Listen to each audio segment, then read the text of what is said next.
Namaste and good morning to all of you. Let's start our Thursday class with prayers. Om Guru Brahma, Guru Vishnu, Guru Devo Maheshwara, Guru Sakshat Parbrahma, Tasmai Shri Guruve Namaha. Om Bhubhuva Swaha, Tatsavitra Varenayam, Bhargo Devasya Dhimahi, Dhiyo Yo Naha Prachodaya. Asto ma satgamya, tamso ma jyotirgamya, mrityorma amritam gamya. Om sena bhavatu, sena bhunatu, se viryam karvavahi, tejasvi navadhitamastu, ma vidvishavahi. Om shanti shanti shanti. Taittiriya Upanishad is the one which we are studying these days in this class.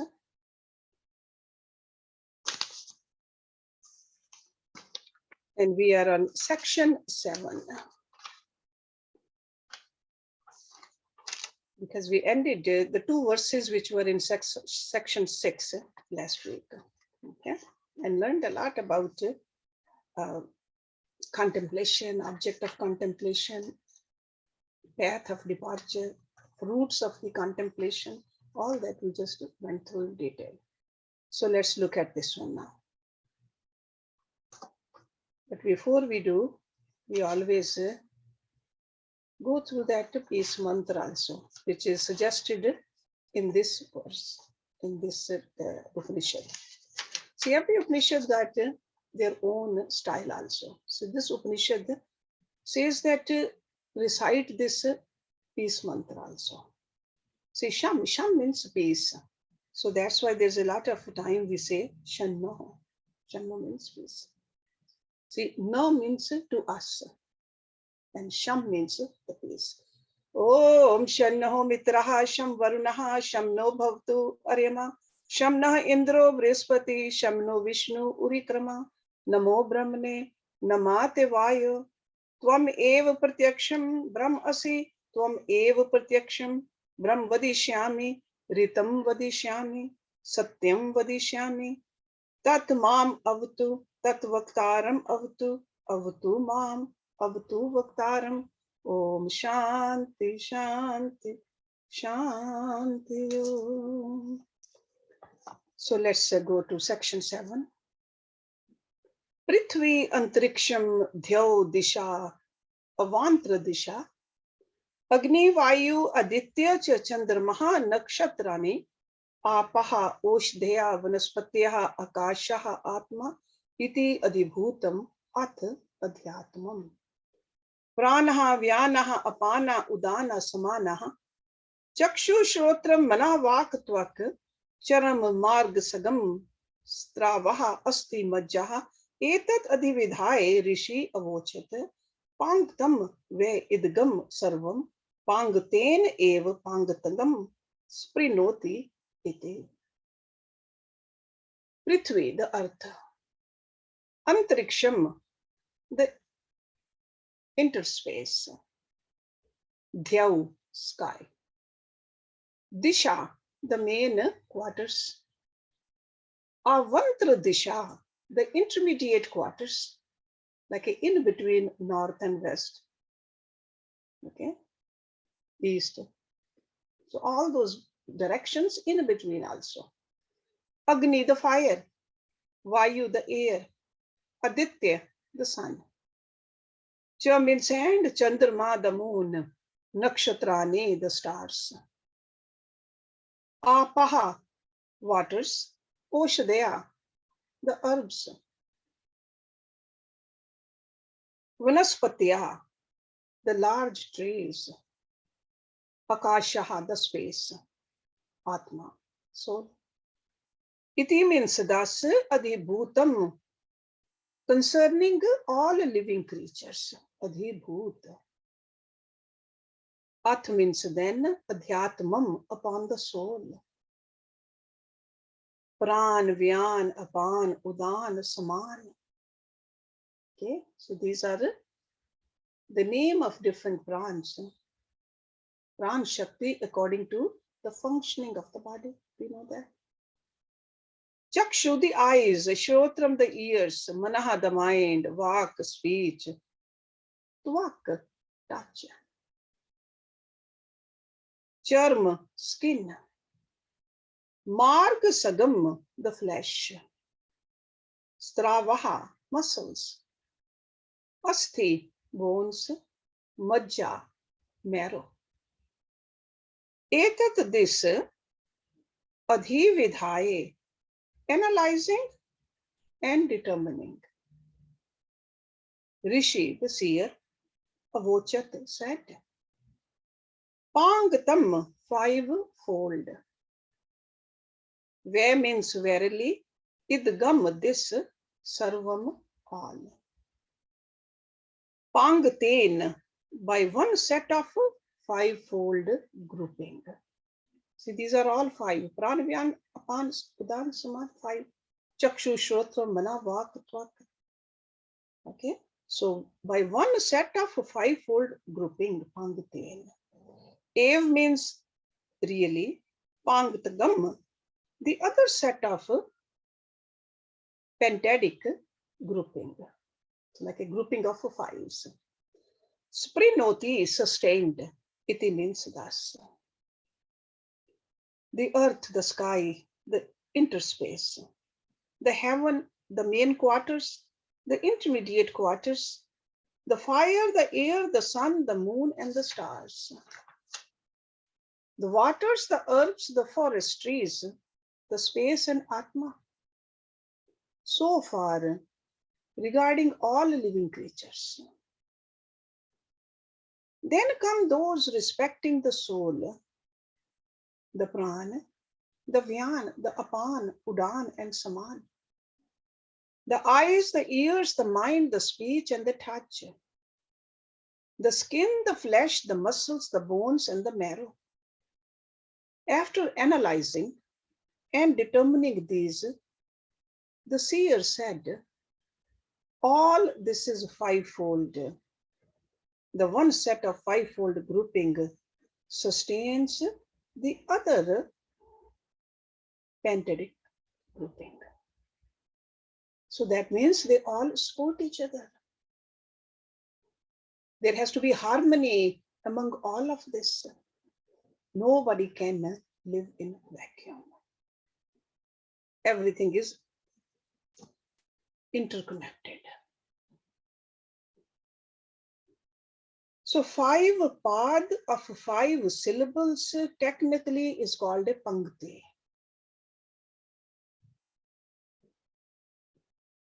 And the students of that age were extremely familiar with this pentadic sound.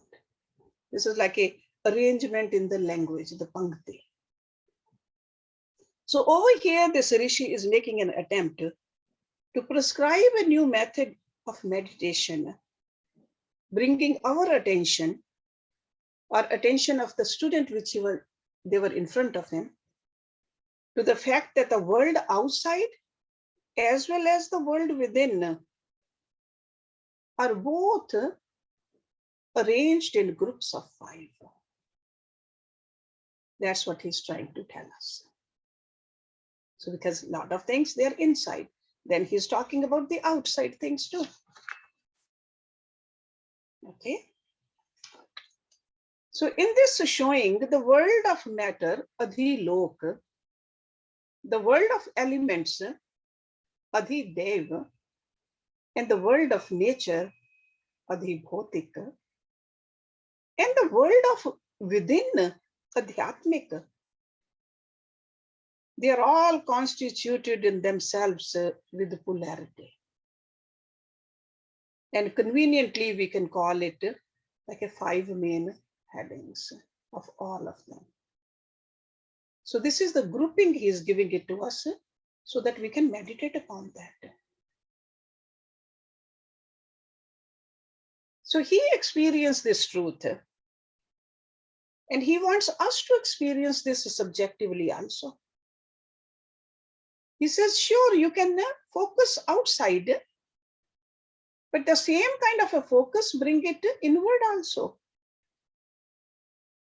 And when the oneness of the Supreme Self is ultimately realized, then you will see that it's very logical. Outer needs to be understood and experienced because outer is as much divine as the inner is. We cannot say that divinity is only inside. Divinity is outside also. It's like almost a fulgence of divinity which pervades and sustains the entire universe.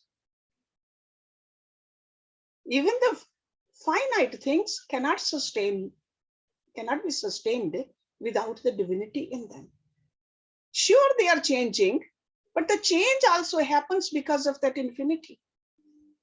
So the idea of the oneness of the within and without is bringing it out. And the same thing we see in Bhagavad Gita also. Those beautiful chapters, Gyan Vigyan Yoga, Kshetra Kshetrajya Yoga. So divinity outside, divinity inside. We don't have to run away from the outside divinity.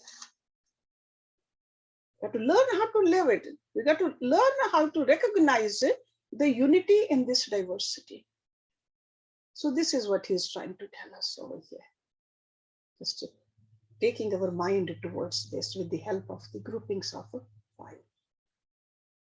Now, next section, he talks about Om. Om iti Brahma.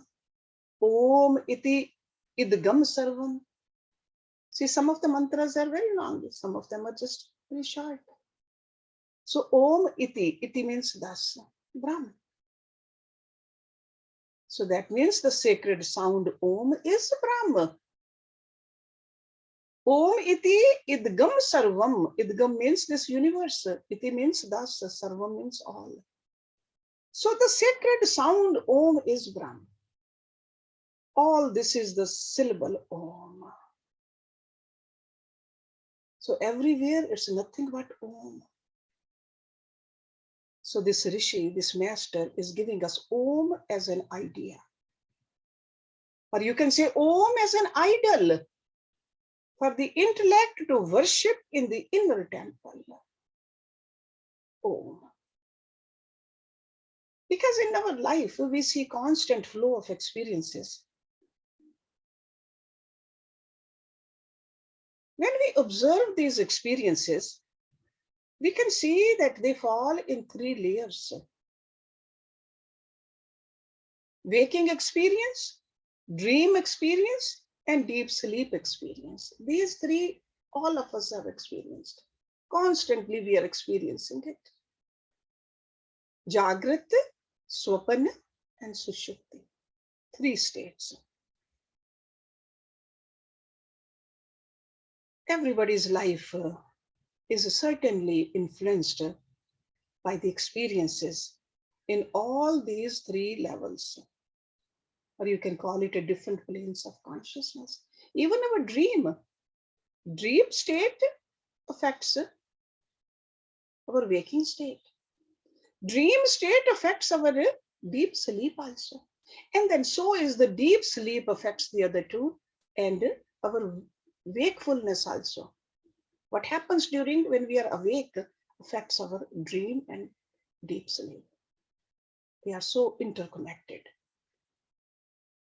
But there must be some entity within ourselves who is present during waking world, which illumines our dream world, and who is a very distant observer in the deep sleep. And he says, what is that? That entity is conceived as the 4th,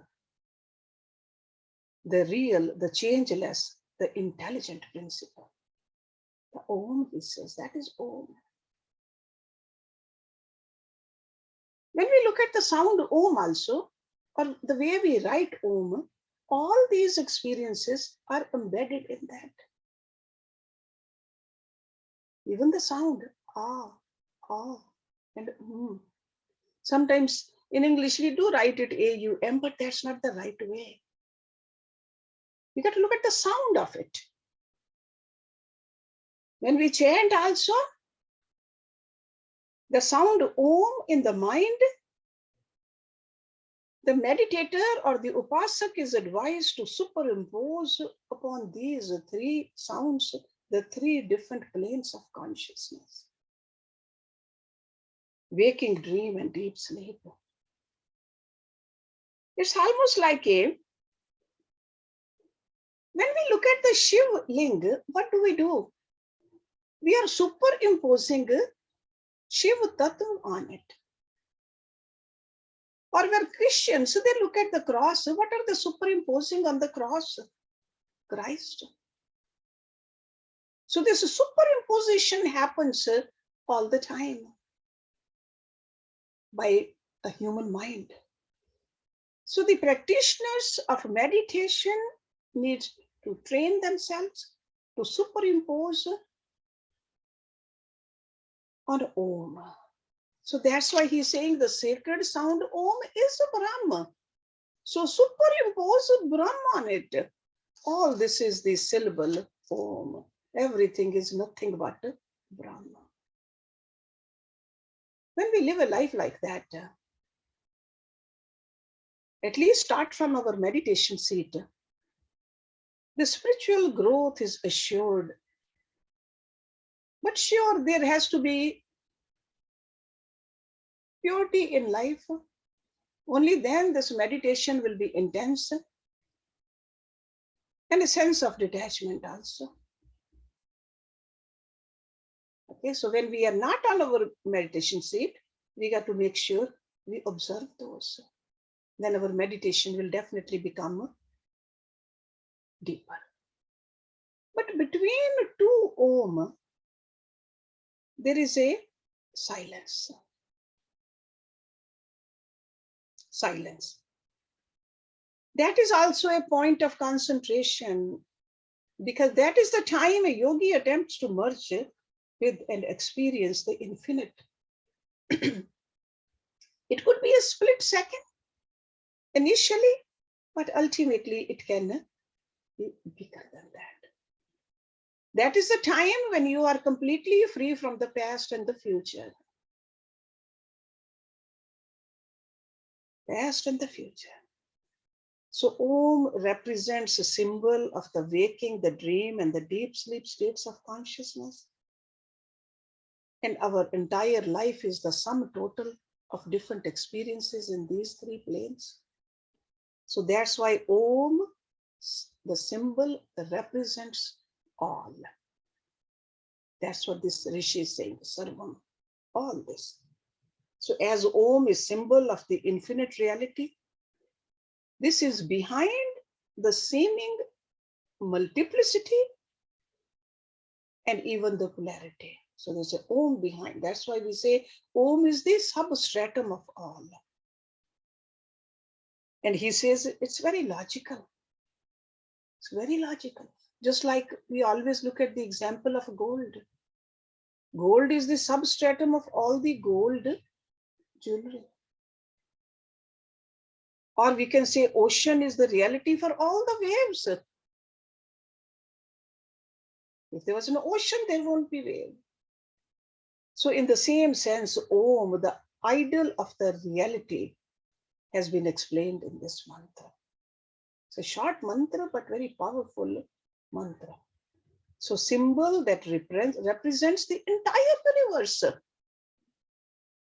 Not just only on earth, not only in this body, not only in the sky, everywhere else also. And that's what we say when very simple utterance we say before our Gayatri mantra. Om Bhu Bhuva Swa. That Om is everywhere. Om is on earth, Om is in the sky, Om is beyond sky. Om, Om, Om. So we need to remember that. The next one.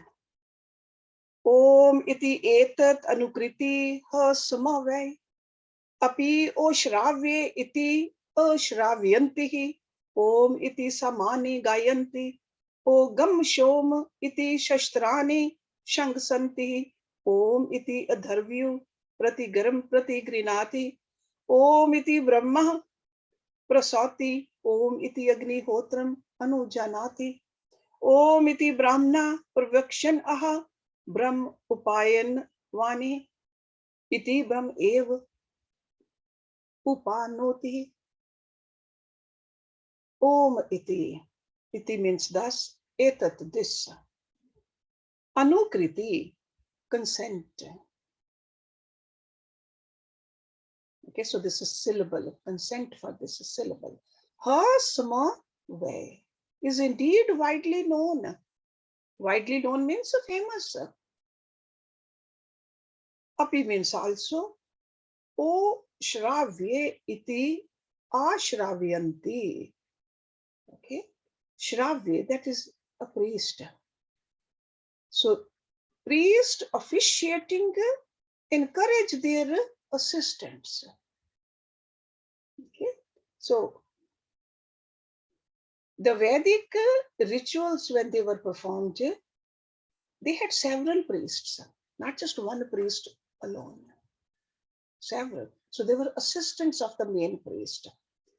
Om iti samani gayanti. Iti means thus samani, psalm verses. Gayanti, sing. Om shom. Iti means thus shastrani. Shastrani means the invocation mantras. Shang santi recite.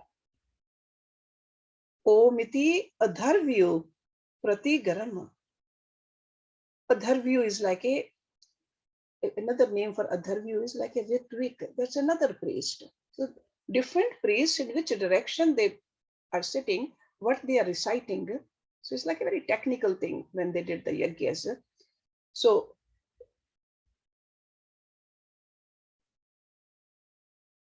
adharvyu pratigaram. So the Ritvik known as adharvyu, word of encouragement. Pratigrinati, responds and recites in recitation. Om iti Brahma. Brahma is the chief priest. That's the name of it. We are not talking about the creator Brahma, but the Brahma is the name given to the main priest. Prasauti expresses his assent. Agnihotram, offerings of the oblations to the fire. Anujanati, permits. Om iti Brahmana. Brahmana is a communication of a sacred pervection. So sacred knowledge, and then pervection is a beginning recitation of the Vedas. Pervection. Aha means say. Brahm upapnavanehe, may I obtain. Iti means thus. Brahm, ev means surely. Upapnoti, obtains. It is widely well known that Om is uttered to indicate consent. That means before, it's like the priest is saying, Om, that means we are starting the ritual. So it is widely well known that Om is uttered to indicate consent, that we are all on the same page. The priest officiating at the sacrifice encourages his assistants with the words, O Shravya. With the chanting of Om, they start their singing of psalm verses. And with Om, Som, they recite the Shastras. The Adharvyu answers with the syllable Om. With Om, the chief priest, Brahma, expresses his assent. One permits the offering of oblation to the fire with Om. May I obtain the Brahma. With the determination, the Brahman says Om before he begins to recite the Veda. And he does obtain the Brahma. So for the purpose of the Upasak, to do the Upasana, it is necessary that the Upasak should be provided with some ideas of divinity. And also a sanctity for the Upasana. Otherwise, what happens? The mind cannot be persuaded to remain in a divine attitude of inspiration. Mind will just get attached to the objects, or mind will just start to go everywhere else. So over here, the advice is given to meditate upon Om, and teacher is providing enough material for the student to recite and sustain the inspiration on this Om. Because student is the one who has reached the master, and student is ready because a student has devoted enough time into the ritualistic portion of the Vedas. That's why ritualistic portion is in the beginning of the Vedas. Upanishads are towards the end. So this Rishi is mentioning that, hey, this was taught to you. So student is very much familiar with the scene of the yajna. Are familiar with the names of all these priests also. So we are not familiar because these days we have moved away from this kind of a knowledge. At least we can remember when we do any sacrifice, the yajna, every mantra has Om in the beginning. And what is this Om? This is the substratum. And whenever we utter this term Om, the syllable Om, we got to remember that also it's a name of God. Whether it's during rituals or whether during meditation. But from here we can see the culture which we have come from.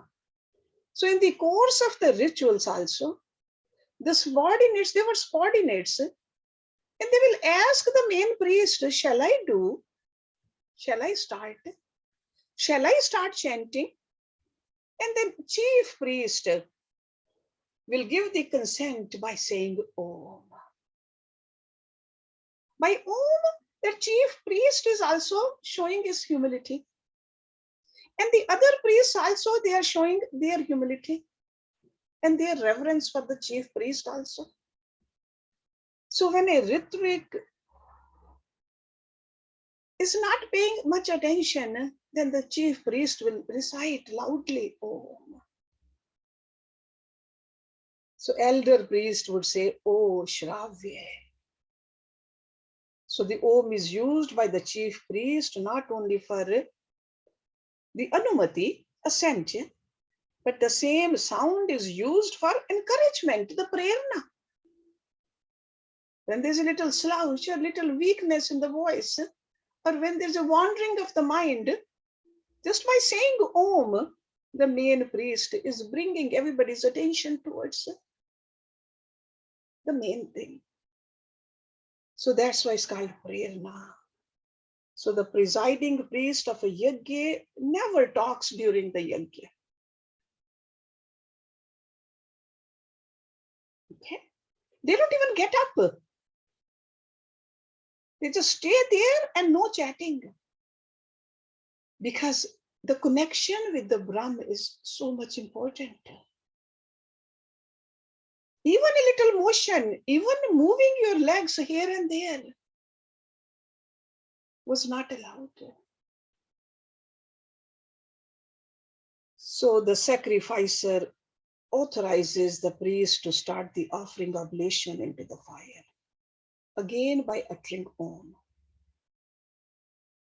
Let me obtain the Vedas. And he starts chanting with a devoted Om. And he says, assuredly, he obtains Om, the theme of the Vedas. The meditator, see, we are just meditating on this, or we can use it for our meditation. So the meditator gets a mental attitude of godliness and sanctity, and the chances are that he will soon develop an amount of self-integration. Self-integration with the help of chanting the Om. So when we say Om also, just remember, what does it really mean? It's not just a 3 syllables or 3 sounds. It's in the entire universe. The entire universe is held by it. Our own life is held by it. After we leave this body, we will move with this, move into this. That's all. Next section. ऋतम च स्वाध्याय प्रवचने च सत्यम च स्वाध्याय प्रवचने च तपः च स्वाध्याय प्रवचने च दमा च स्वाध्याय प्रवचने च क्षमा च स्वाध्याय प्रवचने च अग्न्या च स्वाध्याय प्रवचने च अग्निहोत्रम स्वाध्याय प्रवचने च अतिथ्यः च स्वाध्याय प्रवचने च मानुषम च स्वाध्याय प्रवचने च प्रजा च स्वाध्याय प्रवचने च प्रजनाः च स्वाध्याय प्रवचने च प्रजाति च स्वाध्याय प्रवचने च सत्यम इति सत्यवचा राथितरा तपः इति तपो नित्या पौरुषेष्टिः स्वाध्याये प्रवचने एव इति नाकः मुद्गल्यः तत् हि तपः तत् हि तपः. Beautiful verse. Rhythm, what is right and proper. Jo means and. Swadhyaya pravachane, study of the Vedas. That is Swadhyaya. Pravachane, propagation of truth therein. So pravachane. Satyam, truthfulness. Ultimate truth. Tapaha, penance. Dama, the control of the senses. Shamaha, tranquility. Agneya, maintenance of fire. Agnihotram, daily offering of oblation in the yajna. Atithya, guests. Manusham, what is good for human welfare? That's what Manusham means. Prajaha, duties towards the children. Prajnaha, procreation. Prajati, propagation of race. Satyamiti, truth alone. Satyavacha, that is the name of this rishi. Rathitara, the son of Rathitar. Tapaha iti, penance alone. Taponityaha, constantly engaged in penance. Paurushishtihi, son of Parushishta. That's another disciple. Swadhyaya pravachane, study and teaching of the Vedas. Ev means alone. Iti means thus. Nakaha, that's name. Mudgalya, the son of Mudgal. Tat means that, he means verily. Tapaha, penance. Again, tat means that, he verily, tapaha, penance. The practice of what is right and proper, as fixed by the scriptural texts, is to be done along with reading the texts oneself and propagating the truth of the same. Pravachane. Truth meaning practicing in life of what is understood be right and proper, is to be pursued along with the regular studies and preaching. Penance, study and preaching. Control of the senses, study and preaching. Tranquility, study and preaching. The maintenance of fire, study and preaching. Offering of oblations in fire sacrifices. Study and preaching of the Vedas. Serving the guests. Study and preaching the performance of duties towards men. Study and preaching See, again and again, study and preaching, because Swadhyaya Pravachane, after each word. Towards children, study and preaching of Vedas. Procreation, study and preaching. Propagation of the race, study and preaching. All these are things to be practiced sincerely. Satyavach, son of Rathitar, holds that truth alone is to be strictly practiced.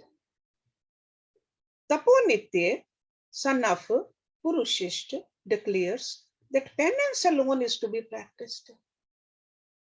Nak, son of Mudgal, holds the view that the study and preaching of the Vedas alone is to be practiced. That verily is penance. That is penance. So the students are told some main ideas of how they should live dedicated to their culture and consistent with what have been taught to them as the goal and the way of life. Because the students live under the guidance of a guru. Then after that, they are told, you go. Because it was encouraged to be a householder. That's why the children are mentioned. The culture is mentioned. Having a family is not in contradiction with attaining the ultimate goal. So they are being encouraged to live a life like this. But Swadhyaya, Tap, Sham, Agnihotra, everything is a part and parcel of your life. Do not let that go. So we need to, if we do the analysis of these ideas over here, we can see that a deep insight into the special trait in our ancient generation. That's why there's so much admiration and respect for India, or I should say Bharatvarsh, because this culture came from there. Sure, people have forgotten it. Even the generation today, the young generation, they don't understand it. But if we study this, analyze it, all this has come from the Vedas. How to live in harmony with everybody, everything, all the time. So in this particular verse, we find 12 immortal ideas of living rules of conduct. And an equal number of times it has been insisted that a student should continue his study. That's why you see after Satyam Swadhyay, after Ritam Swadhyay, after Tapa Swadhyay, after Dhamma Swadhyay. So student should continue his study of the scriptures, and not only study, but propagation is also important. Spread this, because it is such a glorious culture. And it's needed to be spread all your life and practice all your life. Because these rishis themselves dedicated their entire life to spreading this culture. Otherwise, they didn't have to do it. Once they were realized, they could have just sat in their own samadhi. No. They encouraged the students to come, learn this, then they sent them. They said, go and spread this. The entire educated community was commissioned to serve as preachers in the society. Spread this. So over here, the teacher is emphasizing the need for continuing their studies till their death, and making it a moral obligation on themselves that they should continuously preach the contents of their scriptures. He is asked to keep continuously in touch with the scriptures and to preach the same truth to others, both by his words and his actions. Not just words alone. We don't need to be hypocrite. If we say that be truthful, you also say truthful. Like to the children, when we say do not lie, that means we should not lie. We should not think about lying. With our thoughts, with our body, with our words. So these great qualities have been insisted over here in this verse. Rhythm, the practice of what is right and proper, is indicated in the scriptures. Rhythm. Satyam, living up to the ideals. Because we got to intellectually comprehend during our studies what the absolute truth is. So rhythm also, satya also. Then tap. Tap is the spirit of self-sacrifice and self-denial. That means don't be self, means the lower self. I'm talking about the ego over here. The mind, our own body. For the sake of the higher, we should let go of the lower. Tapa. Dham, control of the senses. We are familiar with all those. We talk about it often enough. Sham, no matter what, to keep this mind tranquil. No matter what. Do not lose your tranquility. Don't justify that because of this or because this person. No. Nothing should have the power over your mind. It's your mind.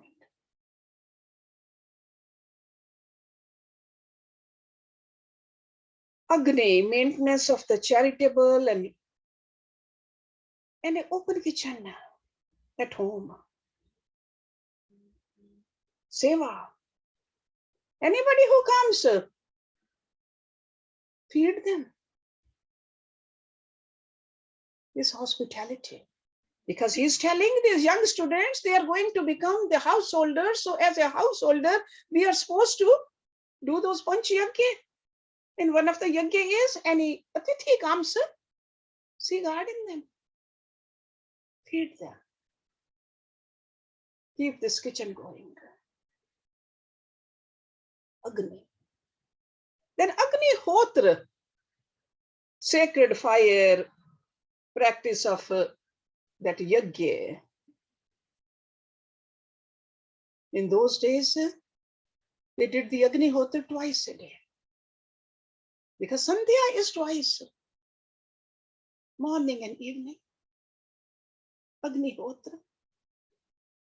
At least we can do, if not Agni Hotra, we can light the lamp in our temples and sit over there and imagine that we are at the feet of God. That can be our Agni Hotra.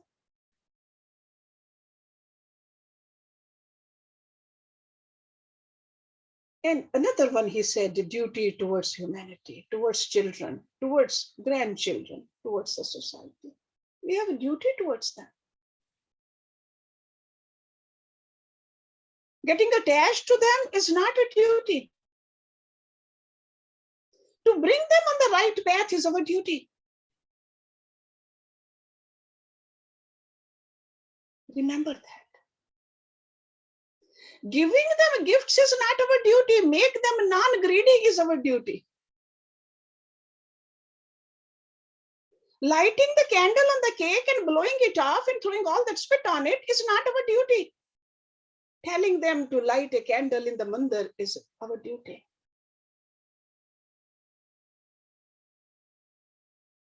We have to remember what our Vedic seers taught us. With the name of modernization, we have forgot our real nature.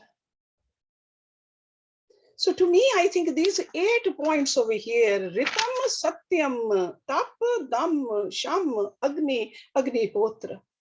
And the 8th one is our duty, Kartavya, towards the humanity. We are part of the other human beings. We have taken so much from this society. It's time to give back also. So in the close of the section, this mantra, three great masters have been quoted actually. Because these three masters in the past declared the most important of the above qualities. Unavoidable qualities needs to be cultivated. Satyam or tapa or study of the scriptures. So he mentioned their names also. And then he says, Swadhyaya Pravachane. Very deep verse. Try to study it this week. And next week, when we meet, we'll talk about it. And then we'll start with section 10. Om Purnamada Purnamidam Purnat Purnamudachyate Purnasya Purnamadaya Purnameva Vishishyate Om Shanti Shanti Shanti.